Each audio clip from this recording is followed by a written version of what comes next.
Éco-Sahel. 26 minutes d'économie africaine, économie du Sahel en particulier. Un rendez-vous hebdomadaire pour déchiffrer et analyser l'actualité économique africaine. Chers auditeurs d'Ifriqiya FM, bien le bonjour à vous. Vous êtes sur les ondes de notre radio africaine Ifriqiya FM et c'est votre émission Éco-Sahel, l'émission économique qui décortique l'économie africaine pour vous. Aujourd'hui, nous parlerons coopération. Le sommet Afrique-Corée du Sud, le premier sommet de ce genre, vient de se clôturer cette semaine. Un sommet qui a vu la participation de 48 délégations africaines, dont une vingtaine de chefs d'État qui étaient présents donc à Séoul. Et justement, à Séoul a été votée à l'unanimité une déclaration finale de ce sommet. Mounir Doudan nous revient justement sur cette déclaration et après nous pourrons commencer le débat. La déclaration finale de ce premier sommet Corée du Sud-Afrique promet des mesures de coopération entre les deux parties centrées sur 3 axes majeurs: croissance compatible, durabilité et solidarité. Le président sud-coréen Yoon Suk-yeol annonce le début d'un nouveau chapitre dans les relations entre son pays et l'Afrique. Les leaders et les délégations ici présentes ont convenu que l'investissement dans l'éducation est la clé du succès de la croissance africaine. 60% de la population du continent a moins de 25 ans. Nous avons aujourd'hui conjointement adopté à l'unanimité la déclaration du sommet Corée du Sud-Afrique. Cette déclaration nous servira de boussole qui pourra nous indiquer le chemin de ce que la Corée du Sud et l'Afrique pourraient bâtir ensemble.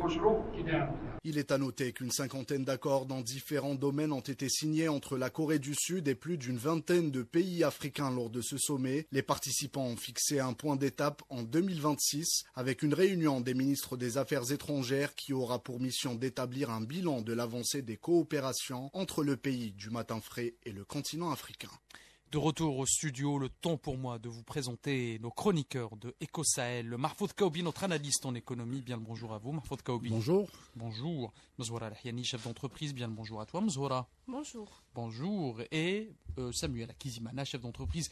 Également, bien le bonjour à toi, Samuel Akizimana. Bonjour. Bonjour. Donc, je le disais, ce sommet Afrique-Corée du Sud qui vient de se clôturer cette semaine, un premier sommet du genre. Donc, par exemple, nous avons la République de Corée qui va s'engager à fournir 14 milliards de dollars américains de financement à l'exportation pour soutenir les entreprises coréennes et qui investissent aussi en Afrique tout en augmentant son aide publique au développement qui va passer à 10 milliards de dollars d'ici 2030. Une annonce faite par le président sud-coréen justement lors de l'ouverture de ce premier sommet Corée-Afrique. Je me tourne vers vous, Mahfoud Kaoubi, concernant peut-être les outputs et les conclusions de ce sommet. Un commentaire peut-être pour commencer. Le commentaire pour ce sommet, 4e pays, donc la Corée du Sud, et le 4e pays après les États-Unis, la France et la Russie, qui dédie un sommet avec l'Afrique. Donc, ce qu'on peut qualifier, ce sommet comme une autre opportunité aux Africains, une autre opportunité pour tisser des relations économiques avec un pays qui, durant les 3 dernières décennies, a quand même réalisé des résultats plus qu'impressionnants sur tous les segments de l'économie et qui constitue donc, au-delà de l'opportunité, un exemple à suivre. Voilà ce que je pourrais dire. Opportunité. Et puis une bonne expérience à explorer, à étudier et qui peut être inspirer les Africains pour créer donc du développement humain déjà. Un autre modèle construit, donc le modèle coréen, construit sur la théorie du capital humain. Ouais. Donc après la Chine. Le Japon, l'Inde, la Corée est un des pays à côté de l'Indonésie. Je vous ai cité le Japon parce qu'il y avait un sommet Afrique-Japon aussi. Hein. Oui. Donc, mais voilà, les 3 pays qui ont dédié, à ma connaissance, c'est possible qu'il y a le Japon, mais à côté de des États-Unis, de la Russie, la France aussi. Voilà la Corée qui se crée un sommet avec les pays africains. Et ça dénote toute la stratégie et toute la grandeur en termes d'objectifs que se fixent les Coréens pour se positionner sur le marché africain. Maintenant, pour nous, Africains, c'est une opportunité. Et l'opportunité n'a de sens que elle est bien saisie. Voilà ce que je voudrais dire. Le reste, on en parlera durant cette émission. Samuel Akizimana, donc après le sommet sino-africain, après le sommet Afrique-Japon, la coopération avec l'Inde, aujourd'hui le sommet Corée-Afrique. Qu'est-ce qu'il faut retenir de ce sommet, Samuel Akizimana? Qu'est-ce qu'il faut retenir de ce sommet? Premièrement, moi je dirais que malgré que ce soit une opportunité, etc., mais moi je ne suis pas partisan des sommets nations-continents. Oui, des sommets nations-continents, ça ne se fait pas en fait. Moi, d'une part, je prends ça comme un manque de respect. D'une part, étant africain, moi je n'aimerais pas de ça. Parce que vous avez parlé, on a vu Russie Afrique, États-Unis Afrique, Chine Afrique, Japon Afrique, Arabie Saoudite Afrique, Corée Afrique. D'une part, parce que peut-être l'Afrique c'est le présent. Et oui, c'est là où moi je vais revenir. C'est là où moi je vais revenir. Je vais revenir sur ça parce que on parle de la loi de l'offre et de la demande en fait. Ouais. Là maintenant, on voit que il y a une reconnaissance sur la valeur du continent africain. Donc il y a un clin d'œil que nous, en tant qu'Africains, on doit se le dire en disant il faut se rendre compte du potentiel de notre cher continent. Ouais. Mais à travers le potentiel de notre cher continent, nous ne devons pas faire les mêmes erreurs qu'on a fait auparavant. C'est bien qu'on nous court après, mais c'est bien qu'on ait des stratégies pour valoriser ce qu'on a déjà. Ouais. Parce que si je regarde déjà à travers ce qui a été dit, par exemple au sommet Corée-Afrique, où on dit que la Corée du Sud double son aide publique au développement en faveur de l'Afrique pour atteindre 10 milliards de dollars d'ici à 2030. Exactement. Mais après, on dit que la Corée veut collaborer avec le continent africain pour avoir l'accès à ces abondantes ressources minérales comme le cobalt, le platine, importantes, et il précise même importantes pour des secteurs technologiques allant de la fabrication des véhicules électriques à l'industrie de la défense. Et une coopération, oui. C'est gagnant-gagnant, c'est ça l'essence même de toute coopération. C'est ça, ça doit être vraiment gagnant-gagnant, parce que si on dit 10 milliards de dollars, moi je me dis, est-ce que c'est 25 chefs d'État qui représentent des différents pays? Est-ce que si c'est rassemble 25 chefs d'État et 48 délégations africaines quand même. Donc les 48 délégations africaines, est-ce qu'on manque des 10 milliards de dollars? D'une part. Moi je dirais, il faut aller, en fait, moi je me dis c'est bien. Excusez-moi, je suis pas là pour critiquer, mais moi je me dis d'une part en tant qu'Africain, moi je me dis il fallait bien qu'on s'assoie en se disant on doit parler réellement sur ce qu'on peut collaborer entre l'Afrique et la Corée. On n'a pas besoin qu'on dise sur aide au développement, etc. ça, parce que on parle de coopération gagnant-gagnant. Ouais. Parlons de coopération gagnant-gagnant, on s'est dit vous avez besoin de certains, etc. Nous avons comment on peut collaborer gagnant-gagnant pour avancer. Moi, en partant de ce principe-là, je me dis ça serait mieux. Parce que si on se base toujours, il y a 10 milliards de dollars, parce qu'il y a une phrase que M. Kawa vient me dire, moi j'aime bien cette phrase en me disant c'est pas le foyer de charité en fait. Parce que nous, je sais pas, on aime prendre des choses comme si on doit toujours recevoir de la sadaka. En fait, d'une part, il y a des points positifs à rapport avec... Excusez-moi, je suis pas pour critiquer. Moi je me dis, d'une part, c'est bien ce genre de sommet, mais ça doit être des choses bien précises, bien calculées. Et lorsque nous allons dans ces histoires-là, avec des points précis, comment on peut collaborer pour atteindre les objectifs du continent africain. Parce qu'on voit déjà que l'Afrique maintenant, on voit que l'Afrique est désirée.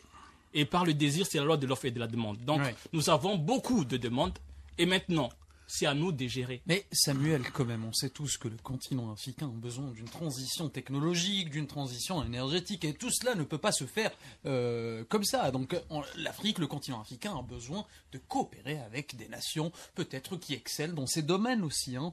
Oui, exactement. Donc ce n'est pas de la charité. Ce n'est pas de la charité. C'est pas que de la charité. C'est pour ça qu'on dit il faut aller directement au dialogue. En fait. présenter ce D'où qu'on a besoin. peut-être l'importance d'organiser un sommet, d'inviter des délégations africaines pour prendre part aux discussions. Donc, Exactement. Donc, on sait qu'ils sont développés dans le côté technologique, etc. Comment on peut collaborer sur certains principes, mais il faut qu'on sorte du côté... Et aussi pour te dire aussi, Samuel, donc je me permets de te tutoyer car tu es chroniqueur de cette émission. Maintenant, ça fait une saison qu'on est ensemble et donc il y aura un autre sommet. Un autre sommet viendra aussi. C'est le sommet G7, si je ne dis pas de bêtises, Afrique, donc qui aura lieu en Italie. Donc encore une fois, l'Afrique diversifie ses partenaires économiques. Hein. Ouais. Donc il n'y a pas que la Corée, il n'y a pas que la Chine, il n'y a pas que le Japon, il n'y a pas que l'Arabie Saoudite. Il y a aussi d'autres nations aussi qui veulent investir en Afrique. N'est-ce pas, Mzoura Lahiani? Oui, effectivement, diversifier, c'est les Ces coopérations partenaires, avec des partenaires économiques avec d'autres nations, avec d'autres pays. C'est un point positif aussi pour le continent parce que quand on diversifie notre économie, on a plusieurs avantages. Genre chaque nation et chaque coopération, on peut en gagner, on peut en tirer un point positif. Déjà comme la Corée du Sud là maintenant, elle a promis de partager son expérience et son expertise dans le domaine technologique, etc. Donc là maintenant, c'est à nous et c'est à l'Afrique de savoir comment discuter avec la Corée et comment concrétiser ces projets réellement pour que ça soit réellement positif à notre nation, à l'Afrique. Mahfoud Kaoubi. Peut-être pour rebondir sur les propos de Samuel Lakizimana et de Mzoura Lahiani. Moi, je vais abonder dans le même sens que Samuel, quand bien même je le trouve aujourd'hui assez pessimiste, alors que habituellement il est optimiste. Il respire l'optimisme. Donc, mais c'est important. Moi, je trouve qu'il y a une dose d'objectivité assez sérieuse dans les propos de Samuel, parce que maintenant, si on veut de manière rationnelle évaluer les outputs d'un sommet, donc c'est par rapport aux instruments qui seront mis en place pour changer la réalité du développement au niveau des pays africains. C'est vrai que la Corée, personnellement, moi je trouve que la Corée est un exemple. Depuis la Deuxième Guerre mondiale, une économie qui était pratiquement détruite, des indicateurs de développement humain et économique qui étaient pratiquement très très faibles. C'est vrai, après la crise, donc, la crise de Corée. ils ont profité, donc un plan Marshall qui a financé déjà une bonne partie du développement. Et puis ils ont construit le développement en investissant sur l'être humain. Donc c'est toute la particularité de la théorie du capital humain, d'ailleurs qui déjà, je rappellerai qu'en 1984, donc le prix Nobel en économie, William Theodore Schultz, avait prédit que la Chine, l'Inde, les dragons seraient des nations importantes sur l'échiquier économique mondial. Maintenant, quelle est notre place, nous, Africains? Premièrement, cette idée de prendre l'Afrique comme une entité homogène. Donc, c'est exactement les propos du président du Rwanda, Paul Kagame, qui a déclaré que l'expérience de la Corée, justement, montrait qu'un pays pouvait être radicalement transformé. Bien sûr. Ouais. Moi, je donnerais l'exemple du Botswana. Vous prenez ce petit pays en superficie. Qu'est-ce qu'il représente actuellement comme poids dans le domaine de la technologie, de la fintech, du tourisme, du PIB d'une manière générale. Et voilà des cas de transformation qui sont là. C'est-à-dire, on n'a même pas besoin d'aller chercher le modèle ailleurs. Mais entre nous, qu'est-ce qu'il faudra faire? Et de l'autre côté, c'est ça. C'est pour ça que je disais tout à l'heure, une opportunité n'a de signification que si elle est saisie. Si elle n'est pas saisie, elle va passer. C'est une opportunité comme tant d'autres. Ce n'est pas aujourd'hui qu'on découvre que l'Afrique est riche. Que l'Afrique a un potentiel extraordinaire. Moi, ce que je voudrais dire, c'est que la Corée, comme les autres pays, savent que l'avenir du développement passe par l'investissement en Afrique. Ouais. Et par la sécurisation, d'ailleurs, ce qui est bien chez les Coréens, c'est qu'ils affichent clairement leur objectif. On veut sécuriser nos approvisionnements. Ils savent, c'est un pays où l'industrie donc de la technologie est très développée, et comme les intrants nécessaires pour la production d'éléments précieux dans le domaine de la technologie sont le cobalt, etc., etc. Donc ils savent que l'approvisionnement se fera en grande partie en Afrique. Donc ils veulent faire ça. C'est de bonne guerre. Maintenant, comment on peut construire avec les Coréens, les Chinois, les Turcs, etc. Quel est notre paradigme par rapport à cela? Moi, ce qui m'intrigue un petit peu, c'est que on n'affiche pas cette stabilité nécessaire pour capter attirer, les investissements. Parce que là, c'est tellement cyclique, c'est tellement instable. Je donne l'exemple du Botswana d'un côté, et je prends l'autre exemple du Soudan. Du Soudan. Et puis on prend le Sahel. Et voilà, la démonstration est faite. C'est que les gens offrent une offre au sens économique, ce n'est pas au sens sociologique. Quand on parle d'offre et de demande, c'est que l'offre est solvable, est intéressée, elle a des objectifs, et la demande est solvable. Donc on revient à cette question de la maison de la charité chrétienne. Parce que sur la terminologie, Abdelmalek, tu m'excuseras, parce que ça me tient un petit peu. Donc, on va dire que la Corée a consacré 10 milliards d'aide. En économie, il n'y a pas d'aide. Il y a de l'investissement. Parce que ce qu'on débourse d'un côté, on va le reprendre avec un delta qui s'appelle une marge. La marge ne peut pas être uniquement financière. Elle peut être une place, un positionnement, un lobbying. Et donc, sur le long terme, ce qu'on débourse aujourd'hui, la théorie du capital, elle est comme ça. On investit. Et parce que tout simplement, le capital est le produit du travail. La Corée, si elle consacre 10 milliards, c'est l'argent du contribuable coréen, qui a un regard très sur ces investissements. Bien sûr. Donc, ils le disent. Moi, ce que j'aime dans les outputs de ce sommet, c'est qu'il n'y a pas l'hypocrisie n'est pas très très présente. C'est qu'on dit que et puis, on a 13 milliards pour accompagner les entreprises coréennes pour investir. Ils le disent. Ce n'est pas pour... Moi, j'ai entendu par là... j'ai entendu sur les médias africains cette addition entre... la Corée consacre 10 et 13 milliards d'aides. Et on croit... Si on est dans une position où on continue à croire qu'on continuera...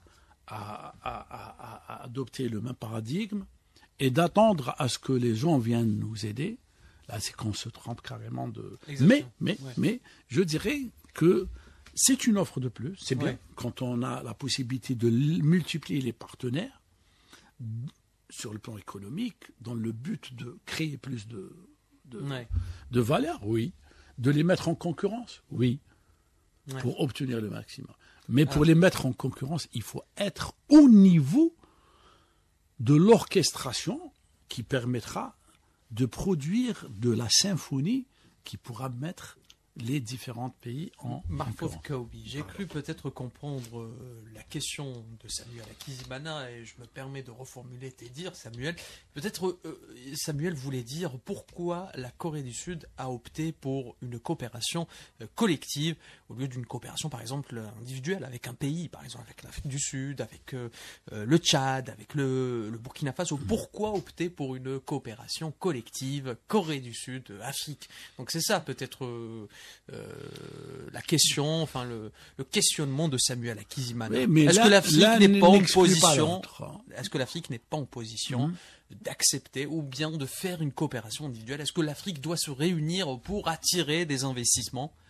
Doit, oui, dans l'absolu. Mais dans la réalité, est-ce que les mécanismes sont là pour prétendre être un interlocuteur qui règle les problèmes opérationnels dans les processus de mise en place de partenariat? Si on a échoué pour régler le problème du Soudan, Oui.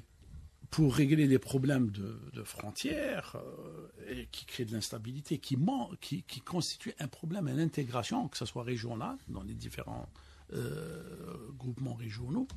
Alors, je dirais que, parce qu'au-delà de l'aspect institutionnel, il y a une légitimité par les faits. C'est très important dans le domaine de la coopération. Parce que ce n'est pas du verbe uniquement, ce n'est pas de l'événementiel. C'est surtout des logiques privées, c'est du terre à terre.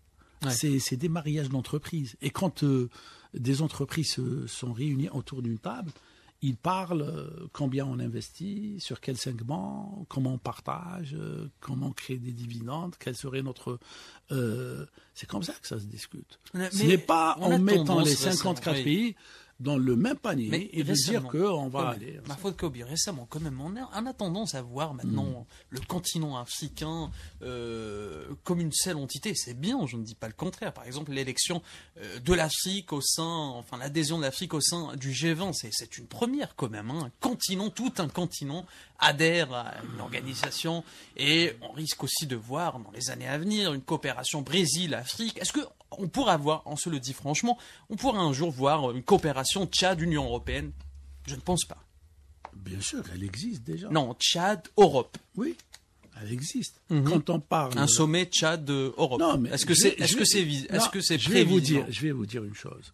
Quand on parle d'accord de coopération entre un pays de l'Union européenne, la France, on va prendre la France et le Tchad, puisque vous parlez du Tchad. Il existe des accords de coopération.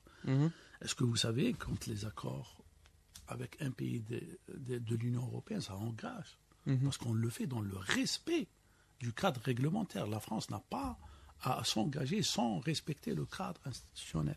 Donc c'est ça. Moi, je vais aller plus loin. Quand nos échanges interafricains sont à 14% uniquement, et qui sont descendus à 12% l'année dernière, comment on peut avoir cette légitimité technique de dire qu'on est un bloc soudé? De l'autre côté, on est en train de travailler, certes, il n'y a pas de problème, pour réunir pour faire de notre marché un marché unique. Mais pour dire qu'actuellement, on a cette capacité de s'imposer en tant qu'un seul bloc, je dirais qu'on ne peut pas se permettre cette hypocrisie, encore une fois. Non, pas du tout. Pas du tout. On a beaucoup de choses à faire. On a beaucoup de choses. Déjà, le cadre institutionnel de l'Union africaine, quand vous avez plus de 45 pays qui ne paient pas leurs cotisations dans l'Union africaine, en parlant des choses d'une manière assez claire. Donc on a des choses à se dire entre nous, Africains. On a un potentiel extraordinaire. Est-ce que c'est une réalité ou un mythe? D'ailleurs, ça me rappelle un exposé que j'ai fait quand j'étais étudiant déjà, donc Union économique africaine, mythe ou réalité, c'était mon thème et depuis, c'était en 89 du siècle dernier. La question demeure posée jusqu'au jour d'aujourd'hui. Nous, Africains, je le dis toujours, on est très passionnés, on est très amoureux de changer les choses, mais on a une dose de rationalité. Et puis, on doit se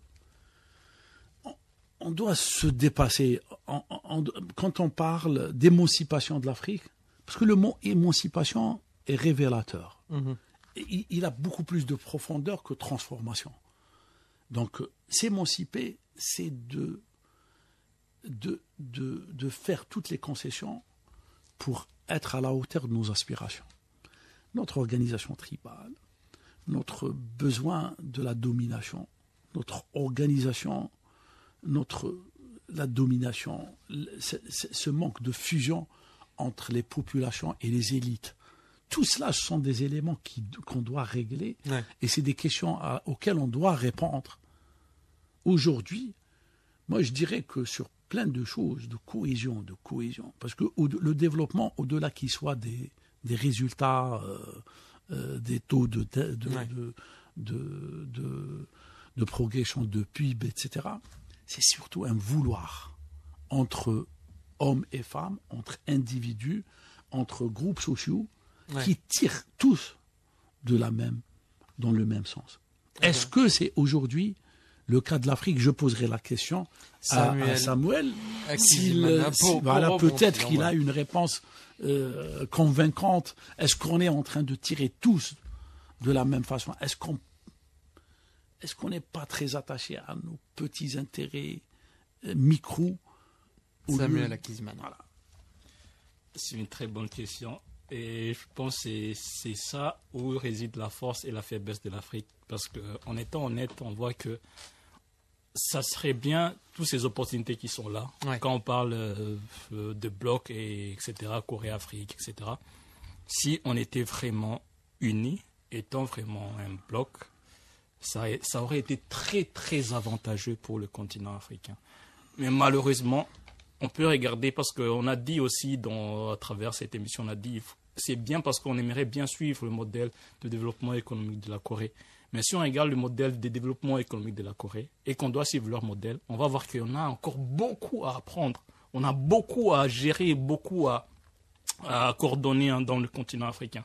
Parce que nous devons rétablir cette unicité. Parce que c'est là où on revient. Depuis les indépendances jusqu'à présent, on revient sur le même discours. On doit être unis, on doit être unis. Parce que on fait la promotion des intérêts individuels par rapport aux intérêts généraux de la population africaine. Oui. Donc, étant un bloc, si on avançait main dans la main, on allait avoir tout ce qu'il fallait avoir. Et moi, j'aimerais terminer par cette phrase que j'aime beaucoup qui dit en tant qu'Africains, nous avons la responsabilité.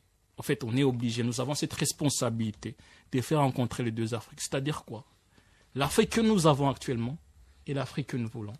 Donc c'est à nous de la faire, c'est pas aux autres de nous la faire. Et nous allons clore cette émission avec cette phrase optimiste. Merci Samuel Akizimana, merci Mansour Al-Hayani, merci Mahfoud Kaoubi pour votre intervention. C'est ainsi donc que s'achève cette émission. Merci de l'avoir suivi. Vous pouvez la réécouter sur nos réseaux sociaux, notre site web www.frqfm.com et notre application FRQFM téléchargeable sur le Play Store et sur l'App Store.